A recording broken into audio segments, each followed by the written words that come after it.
Hey y'all. So I hear there is a new movement called Soft Girl Era. And I find that interesting because didn't y'all just come off of a hot girl summer?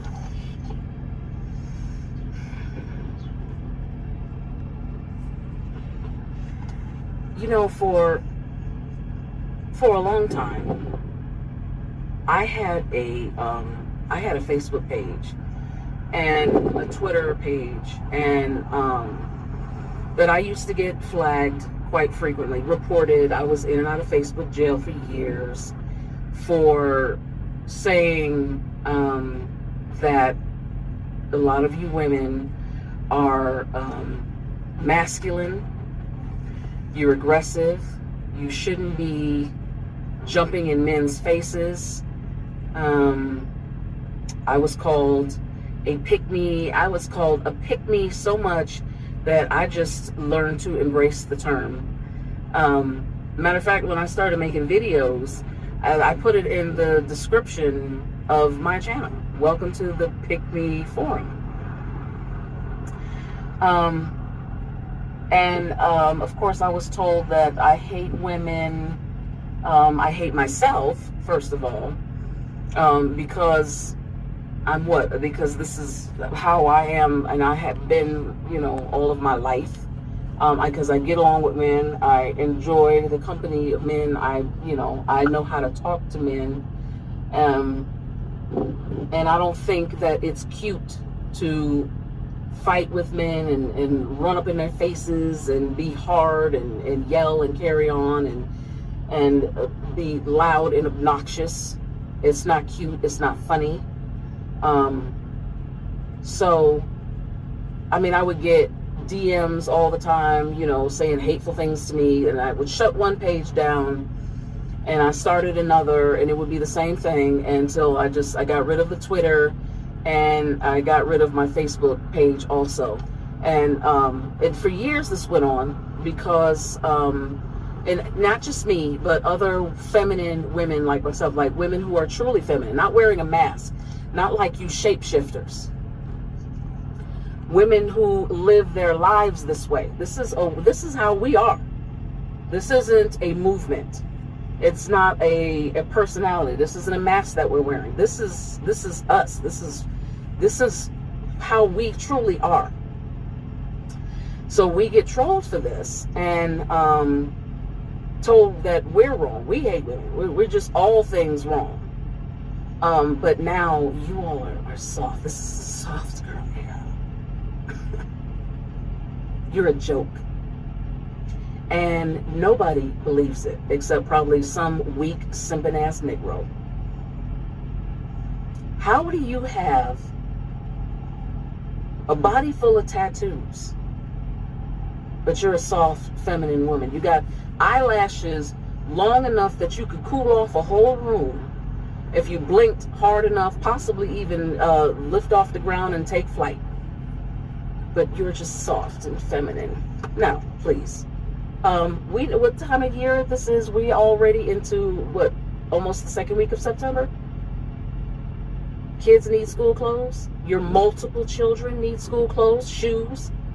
The holidays are right around the corner. Everybody knows what time it is. Nobody's falling for this gimmick. You can only wear the mask for so long before you all start becoming who you are again. Public brawlers, public twerkers, people that nobody wants around them anywhere because you're an embarrassment. You embarrass yourselves. You shame yourselves. So enjoy your soft girl era. And just remember, eras come to an end. This one probably will come to an end very soon. A good friend of mine told me today, give it about a month. And I believe him. Have a good evening. And I'll leave the link to a couple of the soft girl era videos in my description box. And was following me, so they actively chose to follow me, and then decided to unsolicitedly attack my appearance, more specifically my nose. And me having been on the internet for a few years now, that doesn't surprise me. I've been bullied my whole life for my looks, especially my nose, especially on the internet, so that doesn't surprise me. But when I responded to this person, because they didn't have a profile picture of their face, and now they do, which is like actually kind of funny that they changed it because I called them out, but they were faceless and they felt the need to comment negatively on my appearance. And I replied saying, you're probably average at best. I also replied to them saying, get your life, because why are you following me? If you want to bully me for my looks, why are you following me? Like, you followed me to do that? That's weird. But I told them to get their life, and I told them they're probably average looking at best, to which they then doubled and tripled down and further continued to insult my appearance, including this comment. And I saw a video about this last night, talking about how people on the internet love to attack the looks of average looking people like myself. Like, I'm average to below average depending on the day, but they themselves will also be average to below average looking. A lot of them hide their faces while insulting the looks of others. And then when you reply to them saying, hey, like, you're probably average looking too on your best day, you're also probably average looking, they take offense to it. And I say this, again, as somebody who is also average to below average looking depending on the day. Like, I'm not going out of my way to insult people's appearances because I don't throw rocks and bricks from a glass house. That's just not what I do. I'm not going to negatively comment on someone's appearance when I know what I look like. I don't do that shit.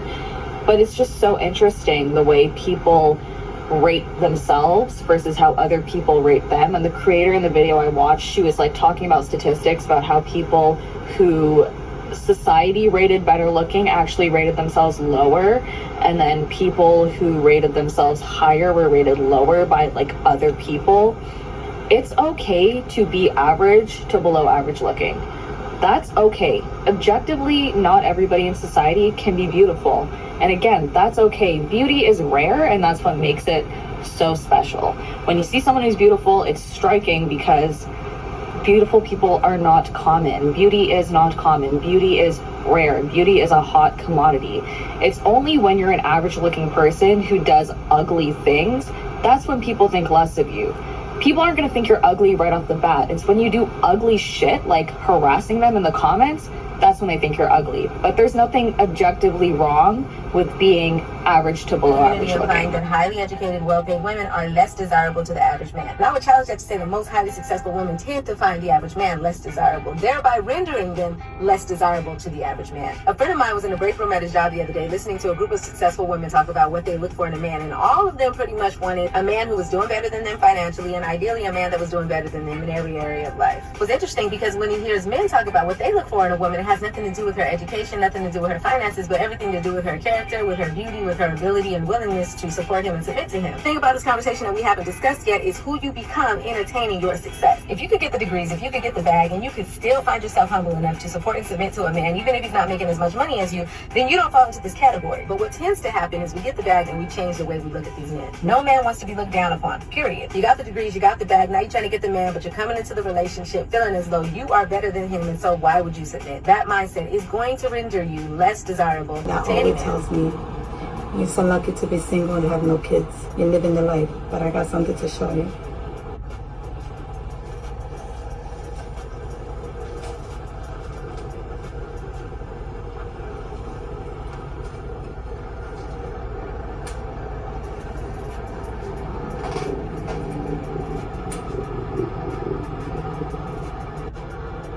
Sorry to say, but a lucky one are you. Because you have somebody who's waiting for you at home, whether it's your husband or your kids, whether they drive you crazy, whether you feel like you don't got time for yourself. Believe me, the lucky one is you. At least you could eat on the table full of people who loves you. Not by men yourself. are a lot more submissive than women, actually, because they just don't give as much pushback. They accept our alternate realities. They go with us to Target. They go with us to Walmart. They go up and down every single aisle. Yeah, they might huff and puff, but they don't say anything. They try new recipes that they don't like necessarily. Sometimes they do. They dance on TikTok with us. They, you know what I'm saying? They're just a little. They don't they don't give as much pushback as we do. They take our new definitions, they go through our eras, they like all these different hairstyles, and I mean, when you think about it, but I don't know why it's a trigger word, because it seems like it's a trigger word to the group of people who don't even do